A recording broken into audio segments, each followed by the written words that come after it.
আজকে আপনাদের সামনে একটু মাথা নিচু করেই দাঁড়িয়ে কথা বলছি, কারণ মনের মধ্যে এখনো অনেক কষ্ট আছে। আমরা 17টি বছর একটা জিনিস বারবার করে শোনার সুযোগ হয়েছিল, আপনারা সকলে হয়তো মনে রাখবেন, মনে করবেন, স্বজন হারানোর বেদনা আমার থেকে বেশি কে বুঝে। মনে আছে না? শেখ হাসিনা বারবার করে বলতো।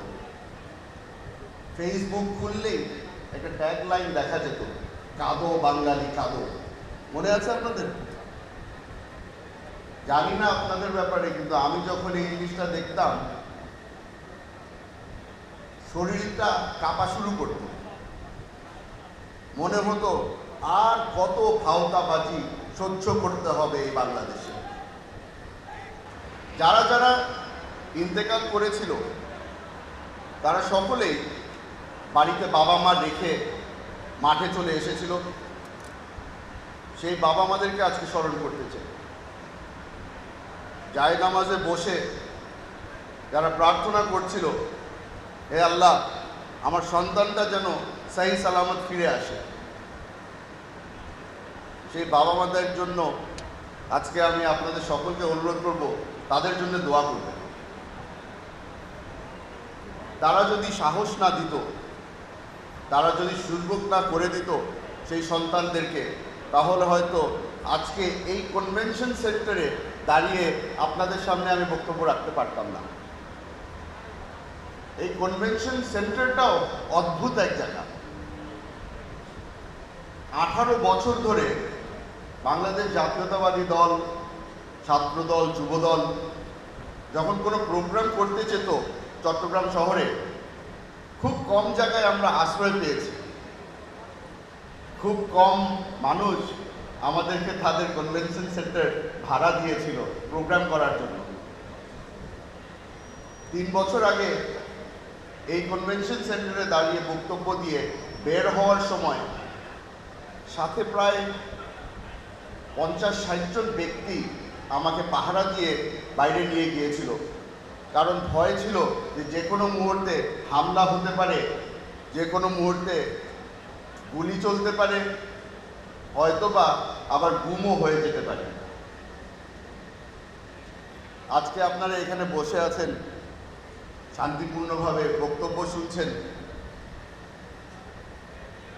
আজকে আমরা সবাই মিলে একটু মনে রাখি গত 17 বছরে যারা আন্দোলন সংগ্রাম করে আমাদেরকে এই নতুন বাংলাদেশ উপহার দিয়েছে। আমি আমার বক্তব্যের মধ্যে অনেকজনকে হয়তো ভুলে যাচ্ছি, আমাকে ক্ষমা করে দিবেন। আসলে এই দিনটায় ইমোশনাল না হয়ে আর থাকা যায় না।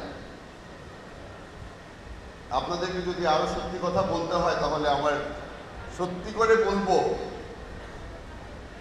যে প্রতি রাত আমরা ভয়ে ছিলাম, প্রতি রাত আমরা কেঁদেছি, খালি একটা কারণে।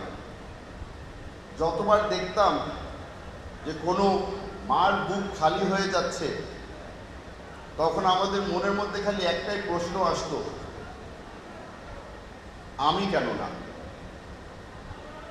এই মঞ্চে যারা যারা উপস্থিত আছে সকলেই আপনাদেরকে একই কথা বলবে, যদি সুযোগ হতো সামনের কাতারে আমরাই থাকতাম। তবে আপনারা সবাই জানেন, স্বৈরাচার হাসিনা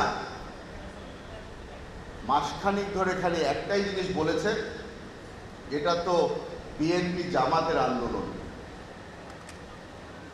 আমাদের চেহারা সকলে চিনে, সেই কারণে আমরা পিছনের কাতারেই ছিলাম।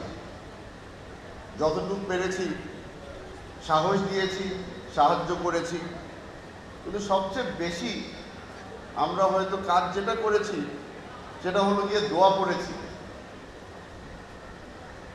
আপনাদের জন্য দোয়া পড়েছি, আপনারা যারা মাঠে ছিলেন, আপনারা যারা সামনের কাতারে দাঁড়ানোর সুযোগ পেয়েছেন। আজকে আপনাদের সামনে একটু মাথা নিচু করেই দাঁড়িয়ে কথা বলছি, কারণ মনের মধ্যে এখনো অনেক কষ্ট আছে। আমরা 17টি বছর একটা জিনিস বারবার করে শোনার সুযোগ হয়েছিল, আপনারা সকলে হয়তো মনে রাখবেন, মনে করবেন, স্বজন হারানোর বেদনা আমার থেকে বেশি কে বুঝে। মনে আছে না? শেখ হাসিনা বারবার করে বলত। ফেসবুক খুললেই একটা ট্যাগলাইন দেখা যেত, কাঁদো বাঙালি কাঁদো। মনে আছে আপনাদের? জানি না আপনাদের ব্যাপারে, কিন্তু আমি যখন এই জিনিসটা দেখতাম শরীরটা কাঁপা শুরু করত। মনে হতো আর কত ভাওতাবাজি সহ্য করতে হবে এই বাংলাদেশে।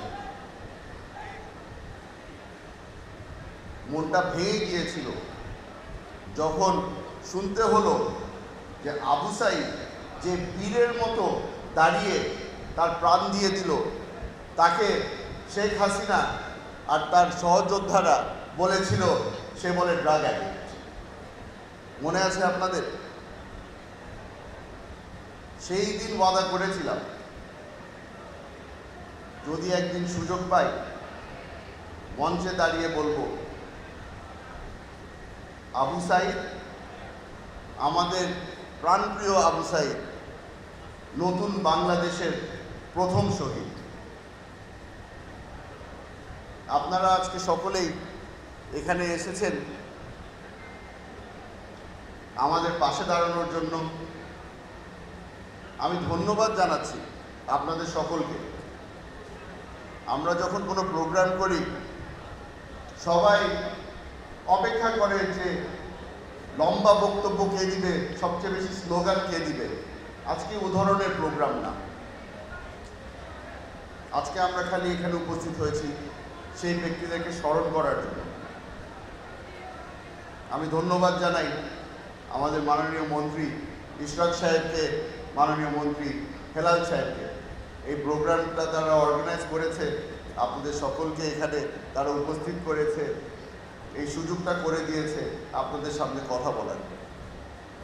আশা করছি সামনের বছর আমরা একইভাবে এখানে উপস্থিত হব, আর প্রতি বছর আমরা এখানে দাঁড়িয়ে এই শহীদদেরকে আবার স্মরণ করব।